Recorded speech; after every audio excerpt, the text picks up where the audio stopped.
We are back with another 10 death and dying related book recommendations. I've said it before and I'll say it again. I believe everyone should be a lifelong learner. I certainly am, and that's why out of the dozens and dozens that I've read recently, if you are in any way interested in history, anthropology, or just the plain bizarre stuff that has to do with death, I have 10 more recommendations for you. And as usual, a heads up that we post death and dying related videos every Friday. So click the subscribe if you think this channel might be for you. Now, in no particular order, let's talk book recommendations.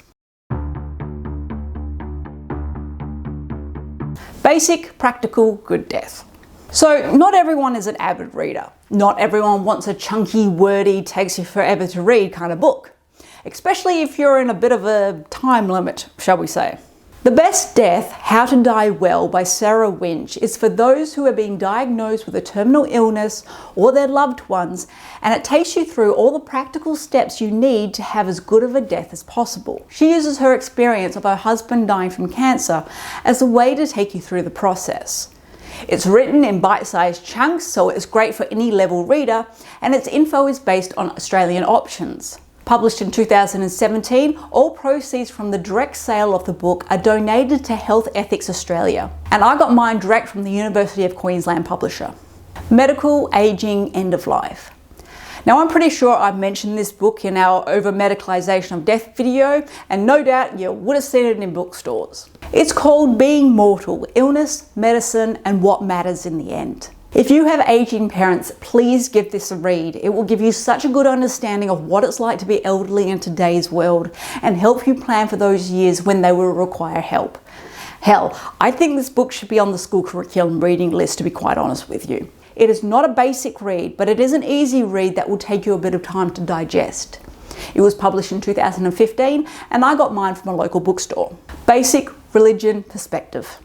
So I'm not a religious person, you all know that by now, but I believe it's important to at least have a basic knowledge about the many religions out there, especially ones that you may come across where you live. The book is Death and Religion, The Basics by Candi Cann, and that must have been a real bitch of a name at Christmas. Anyways, this one looks at the ideas of a good death, dying, body disposal, grief and the afterlife from the perspective of 8 different religions. Now, talking about any aspect of religion can get quite wordy and complex, so while yes, it is broken down to the most basic, I wouldn't say it's a basic read, you know what I mean? But it is in good chunk-sized bits with keywords highlighted and the like. The author is from the US, so some of the info, like the cemetery costs or looking at Native American beliefs, are from that perspective, but overall, a solid good read on the topic. It was only published this year in 2023 and I got mine direct from the publisher. Practical Post-Death Planning.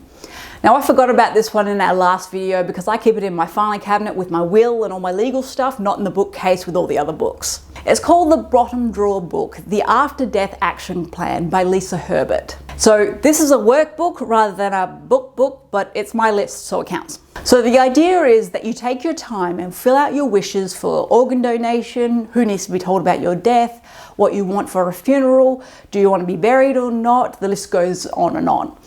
And if you change your mind about something, you can just go back and change it. A lot of families, after someone dies, panics because they realize they don't know what the deceased would have wanted, and this causes them a lot of guilt. So this is a good way to give them the heads up about what you would have wanted after you cark it. It explains what everything means, it has cute and helpful pictures, it's not a scary book at all. I've had my copy for about 8 years or so. My one says that it was published in 2016 and I'm pretty sure I got it directly from their website. It is highly recommended. History, Bizarre, Plague. Okay, so I love learning about history, you probably all worked that out by now. So here is The Great Plague of London by Walter George Bell. And it is a look at London during the 1600s plague, so the one after the Black Plague. It's very hard to keep all your plagues in a row.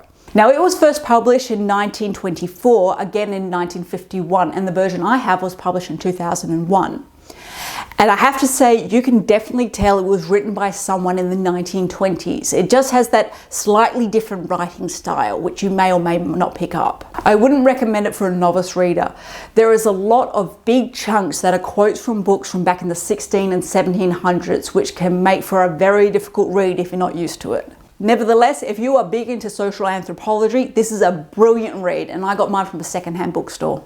Academic ethics decisions. My current topic of reading has gone down the rabbit hole of medical ethics at the moment. And this is one of the best books I've found so far. What Kind of Death? The Ethics of Determining One's Own Death. It is the most comprehensive of books that I've come across on the ethics of end-of-life decision making so far. It's broken down to 3 parts on suicide, palliative care and euthanasia, which makes it sound very generic, I know, but it's not. And it looks at things from every angle, including the ones general society don't want to hear about. It is very academically written book, and there are references, indentations, indexes absolutely everywhere, but not enough to put me off. It was published this year in 2023, and I got my copy directly from the publisher. Japan Anthropology Academic. So I read a lot of books about individual countries' death culture, which is why I started this series on funeral industries around the world. And this book will be the basis of another one soon. It's called Death and Dying in Contemporary Japan, and it's a collection of academic articles by various authors. They're all put under the headings of meaning of life and dying, professionalism in funeral, and new burial practices in Japan.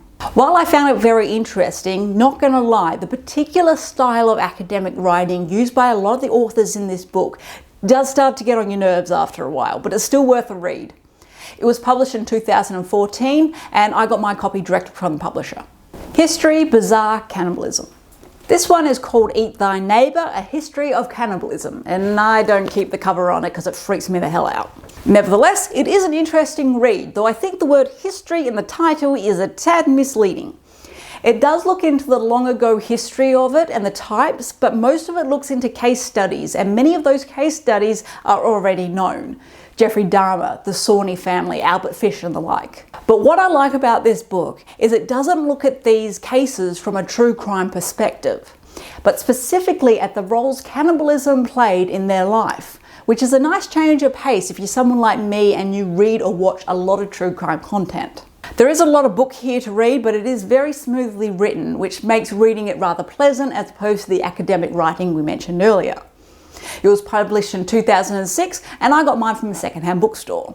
History, Change, Good Death. The Victorian period changed the way we do things very suddenly, and in our last video we recommended a book that showed the changes of funeral practices. But The Good Death throughout time takes us through the changing understanding of what a good death is, particularly in relation to what we feel is a comfortable way to die. It's a very interesting perspective on the topic. This book is not a basic look at the topic. It is very in-depth and you can really sink your teeth into it, which is great. It's actually not as big of a book as it looks, as 1/3 of it is bibliography, but on the plus side, that does give you many more books to go and find to read. It was published this year in 2023, and I got my copy from a local bookstore. Cause and Effect, History, Social. This is another one of those foundation kind of books. The Mortal Coil, A History of Death is one of those ones that you've probably seen in your local bookstore because it is everywhere. And what's different about this one is it looks at how the causes of death have changed throughout the years. Everything from infectious diseases, eating habits, childbirth, crime, living environments. Because the top 5 things that kill us now are not the same top 5 things that killed us 100 years ago or more. As for the experience of reading it, there is a lot of book here. It will not be a quick read. It is very complex and descriptive, but is also engaging and well written, and certainly worth the time and the many cups of coffee that it will take to get through it. It was published in 2022, and I got mine from a local bookstore. So there we have it, 10 more books for you to read that I highly recommend. If you have read any of these, please let us know in the comments what you thought about them after giving this video a like. And let us know what other death-related books are out there that you would recommend. I'm always looking for more. And with that, go talk death.